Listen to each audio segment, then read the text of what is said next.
তো বন্ধুরা, welcome to the another blog of Shahbabu YouTube channel. So আজকে আমি রয়েছি একটি গ্যারেজে, যে গ্যারেজে আমি আমার এই গাড়িটিকে সার্ভিসিং করাতে দিব। আমার গাড়িটি অনেক দিন হলো সার্ভিস করানো হয়নি এবং ইঞ্জিন অয়েলটিও আমি আজকে চেঞ্জ করাবো এবং গাড়ি কত কিলোমিটার চলেছে সেই সমস্ত কিছু আমি তোমাদেরকে এই ভিডিওতে দেখাবো এবং কেন আমি শোরুমে যাচ্ছি না সেই বিষয়েও তোমাদের সঙ্গে বিস্তারিত আলোচনা করব। এই দেখতেই পাচ্ছ আমার ডিসপ্লে জ্বলে গেছে বাইকের এবং আমি তোমাদের কাছ থেকে দেখাচ্ছি। দেখো, 7,000 প্লাস কিলোমিটার চলেছে গাড়ি। আমি 5,000 কিলোমিটারে মোবিল ড্রেন করিয়েছিলাম, কিন্তু এখন 2,000 কিলোমিটার করার পরে আস্তে আস্তে আমার গাড়ির এক্সট্রা একটা ভাইব্রেশন এবং মনে হচ্ছে আই ক্যান ফিল ইট যে ইঞ্জিন অয়েল চেঞ্জ করার সময় চলে এসেছে। তো আমি এবার ট্রাই করব অন্য ব্র্যান্ডের ইঞ্জিন অয়েল এবং সেটি কীরকম সার্ভিস দিচ্ছে সেটি ইঞ্জিন অয়েলটি দেওয়ার পরে আমি তোমাদের দেখাবো। এই দেখো, এই জিনিসটিও ভেঙে গেছে, পাশ থেকে একটি টোটো এসে ধাক্কা মেরেছে। তো ফরচুনেটলি আমার এবং গাড়িতে যে ছিল কারোরই কিচ্ছু হয়নি, শুধুমাত্র আমার এই লিভার গার্ডটি ভেঙে গেছে এবং ধুলো দেখছো গাড়িতে কতটা পরিমাণে পড়ে আছে। আমি যাব স্কুলে, তো আমি এই গাড়িটি দিয়ে সার্ভিসিংয়ে দিয়ে তারপরে আমি কিন্তু যাব স্কুলে। আমি এখন ওয়েট করছি গ্যারেজের মালিকের জন্য। স্কুল কমপ্লিট করার পরে আমি ইঞ্জিন অয়েলের যে দোকানটি আছে বুলবুলিতে, সেই দোকানে চলে গেলাম এবং আমি নিয়েও নিলাম ইঞ্জিন অয়েল ক্যাস্ট্রলের। কাকুর দোকান থেকে ক্যাস্ট্রল পাওয়ার 10W30টা নিলাম। এটা পাওয়ারেরটা নিলাম আর কি। যে দোকানটা তোমরা দেখতে পাচ্ছ বুলবুলি যে নতুন বাস স্ট্যান্ডটি রয়েছে সেই বাস স্ট্যান্ডের একদম অপোজিট দিকে কাকুর দোকান। এই হচ্ছে কাকুর দোকান। এই যে এখানে একটা ল্যান্ডমার্ক বলছি তোমার হবে বাড়ির মন্দির, তো একদম তার পাশেই রয়েছে হচ্ছে ক্যাস্ট্রলের এই দোকানটি। তো কাকু, এটা তাহলে কত দিব তোমাকে? আচ্ছা আচ্ছা, ঠিক আছে কাকু। এটার যে কুপনটা ছিল সেই কুপনটা কাকু নিয়ে নিল, আর হচ্ছে আমাকে সেটা 480 টাকা নিবে। যে কুপনটা সঙ্গে নিলে আমাকে 500 টাকা দিতে হতো আর কি।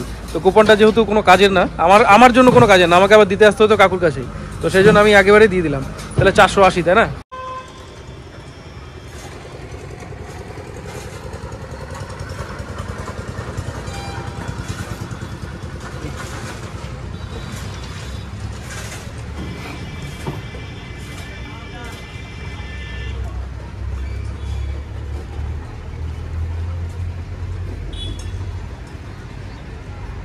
জানোই তো গাড়ি সার্ভিসিং করতে দিয়েছি, এবার গাড়ির সার্ভিসিংটা চলছে। আমি এটা নিয়ে যাবো, এখন নিয়ে গিয়ে স্কুল থেকে যাওয়ার পথে আর কি নিয়ে যাচ্ছি। 900 ml আছে আর কি। এটা এখন বাইকে দেবো, তারপরে আশা করি হয়তো ঠিকঠাক হবে। এবার দেখা যাক, এইটা আমি নতুন দিচ্ছি, এটা কীরকম কী রেসপন্স আছে এটা চালানোর পরে তোমাদের সঙ্গে শেয়ার করতে পারবো। তো চলো দেখতে থাকি। ঠিক আছে কাকু, তাহলে আসছি।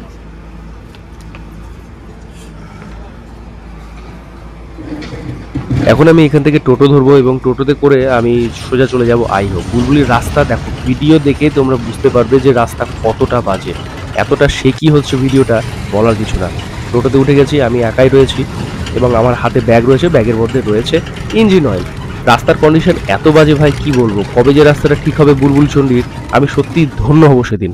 তারপরে আমি চলে আসলাম সেই গ্যারেজে। বিকেলবেলা খাওয়া দাওয়া করে আমি সন্ধ্যেবেলা চলে আসলাম। এই এখন চলছে ইঞ্জিন অয়েল দেয়া, দেখতেই পাচ্ছ ক্যাস্ট্রলের ইঞ্জিন অয়েল দিচ্ছি পাওয়ার।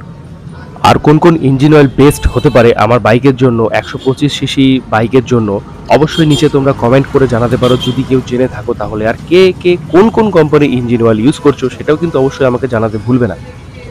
তোমাদের সাজেশনে প্রয়োজনে আমি আমার ইঞ্জিন অয়েল এরপরে যখন চেঞ্জ করব তখন তোমাদের সাজেশন অনুযায়ী কিন্তু আমি চেঞ্জ করতে পারি, তাই অবশ্যই ফটাফট আমাকে জানাতে ভুলবে না।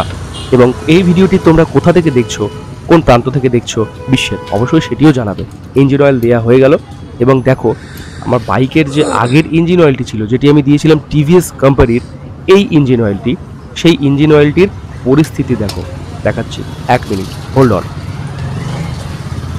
এই দেখো ইঞ্জিন অয়েলের পরিস্থিতি দেখো, মাত্র 2000 কিলোমিটার চালিয়েছি ভাই, তাতেই ইঞ্জিন অয়েল একদম পুরো কালো হয়ে গেছে।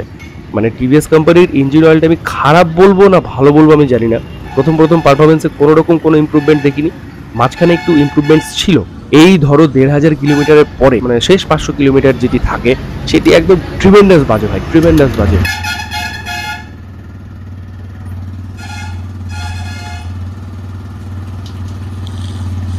তো ভাইয়ের গাড়ি পুরো সার্ভিস করা কমপ্লিট, গাড়ি একদম ধুয়ে মুছে একদম পুরো ক্লিন করে দিয়েছে। গাড়ি তো দেখতেই পেলে সকালবেলা যখন দিয়েছিলাম গাড়ির উপরে আস্তরণ পড়েছিল, পাওয়ার মোড অন হয়ে আছে অফ করে দিলাম, ইকো মোডে করে দিলাম, কারণ পাওয়ার মোডে একটু বেশি তেল খায়। এখন চলছে চেন লিউব, চেন পরিষ্কার করিয়ে লিউবও করিয়ে নিয়েছি। এবার গাড়িটি চালিয়ে দেখবো, টেস্ট ড্রাইভ নেবো, কি কি প্রবলেম এখনো বাকি আছে সে সমস্ত কিছু বলবো ভাইকে, এবং ভাই কিন্তু সেইটি ঠিকঠাক করে দেওয়ার চেষ্টা করবে। তো বন্ধুরা, আমি গাড়িটা সার্ভিস করিয়ে নিয়ে আসলাম, আর দেখা যাক এবার গাড়িটাতে একটা নতুন আর কি ইঞ্জিন অয়েল আমি দিলাম। এই ইঞ্জিন অয়েলে কতটা কিলোমিটার যেতে পারছে, কতটা ভালো স্মুথলি গাড়ি চলছে। আমি মেনলি ইঞ্জিন অয়েল চেঞ্জ করলাম একটাই কারণে, সেটা হচ্ছে যে আমি শুনলাম যে ক্যাস্ট্রলে নাকি গাড়িটা ভাইব্রেশন খুব কম হয়। ইনফ্যাক্ট আমি নিজেও দেখলাম, প্রকাশদার গাড়ি, তারপর আমার ভাস্তার গাড়ি আর আমার দাদার গাড়ি, এই তিনটে গাড়িতে আমি কম্প্যারিজন করে দেখলাম যে হ্যাঁ, তিনটে গাড়িতেই ক্যাস্ট্রল দেয়া আছে, গাড়ি খুব স্মুথলি রান করে। তো সেক্ষেত্রে আমি ওই জন্য ক্যাস্ট্রলটাকেই বেছে নিলাম। পাওয়ারটা নিয়েছি, অ্যাক্টিভটা ছিল না, নর্মালটা ছিল না, তো সেক্ষেত্রে পাওয়ারটা আমি নিতে বাধ্য হলাম। তো সেম যে দোকানটি তোমাদের দেখালাম ইঞ্জিন অয়েল কেনার জন্য বুলবুলচণ্ডীতে, সেই দোকানটি তোমরা যেতে পারো। যে সমস্ত জায়গাগুলো থেকে তোমরা আর কি গাড়ি সার্ভিস করাচ্ছ বা ইঞ্জিন অয়েল চেঞ্জ করাচ্ছ, কোনো গ্যারেজ থেকে ইঞ্জিন অয়েল না কেনাটাই বেটার আমার মনে হয়, কারণ এখানে ডিসকাউন্ট দিচ্ছে। এর আগে যখন আমি গাড়ি সার্ভিসিং করেছিলাম তখন কিন্তু আমাকে সেই ডিসকাউন্টটা দেয়নি, যেই ডিসকাউন্টটা আমি এখন পেলাম, অন্তত 20 টাকা হলেও তো পেলাম। তো এই ছিল আজকের ব্লগ, এই ছিল আজকের ভিডিও। 7025 সম্ভবত কিলোমিটারে আমি গাড়িটাকে সার্ভিস করালাম। দেখা যাক কত কিলোমিটার পর আবার সার্ভিসিং করাতে হয়। নেক্সট টাইম চলে আসলো 10,000 কিলোমিটার হলে আমাকে আবার এয়ার ফিল্টারটাও চেঞ্জ করতে হবে। তো সমস্ত কিছু সঙ্গে থাকো, ব্লগে আকারে তোমাদের দেখাতে থাকবো। দেখা করছি পরবর্তী ব্লগ। ভিডিওটি ভালো লাগলে লাইক, কমেন্ট, শেয়ার এবং চ্যানেলটিকে সাবস্ক্রাইব অবশ্যই তোমরা করতে ভুলো না। বাই।